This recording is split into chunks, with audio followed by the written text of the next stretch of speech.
মোগলাই খেতে আমাদের সকলেরই খুব ভালো লাগে, আর ভালো লাগবে নাই বা কেন, ভীষণ স্বাদের একটি খাবার।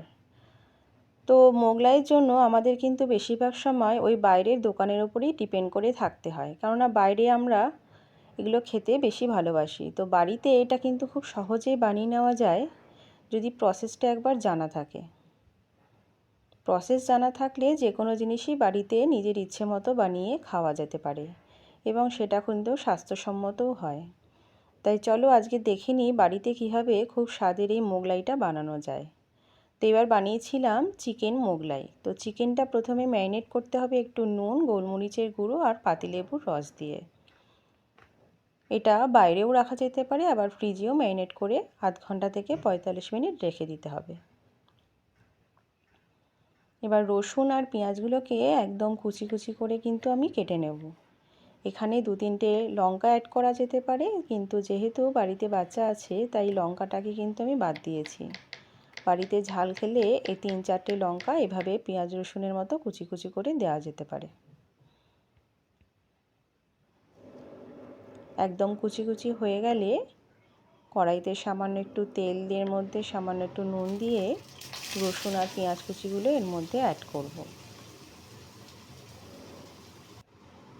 একটু ফ্রাই হয়ে গেলে এর মধ্যে দেবো একটুখানি হলুদ গুঁড়ো, কাশ্মীরি লঙ্কার গুঁড়ো আর ধনে গুঁড়ো।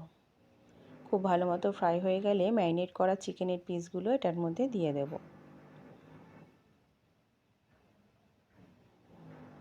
চিকেনগুলো কিন্তু একটু সেদ্ধ করতে সময় দিতে হবে, তাই লো হিটে একটুখানি ঢেকে এটাকে আবারও ফ্রাই করে নেব।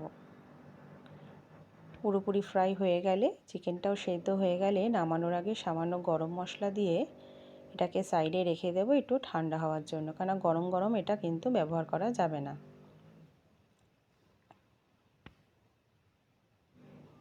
এরপর ময়দা মাখার পালা।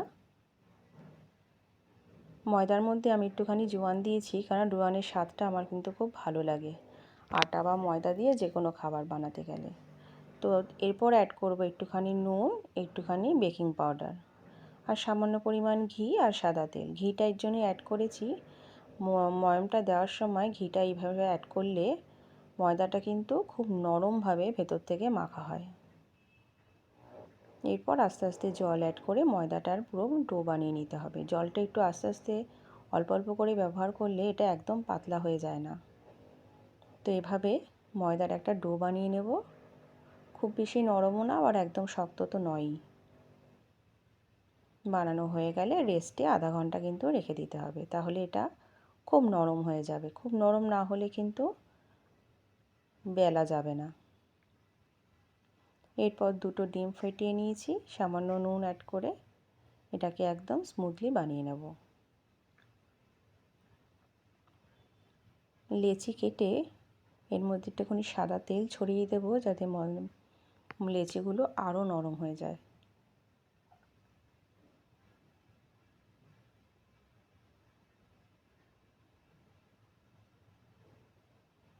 এরপর খুব পাতলা করে কিন্তু তেলের সাহায্যে বেলে নিতে হবে। যতটা পাতলা করা যায় ততটাই কিন্তু ভালো। একদম পাতলা করে বেলে নিয়ে এর মধ্যে চিকেনের পুরটা দিয়ে যে 2টো ডিম আমি ফাটিয়ে রেখেছি সেখান থেকে অল্প অল্প করে এভাবে ডিম অ্যাড করব। একটু যখন ভেজা ভেজা হয়ে যাবে তখন এটাকে মুখটা বন্ধ করে দিতে হবে। আর মুখটা বন্ধ করার সময় কিন্তু খুব সাবধানে করতে হবে, যাতে পুরগুলো বাইরে না বেরিয়ে আসে। তো এটা ফোল্ড করার সময় বোঝা যাবে যে এটা কতটা পাতলা করে আমি বেলেছি। তো এভাবেই কিন্তু পাতলা করে বেলতে হবে।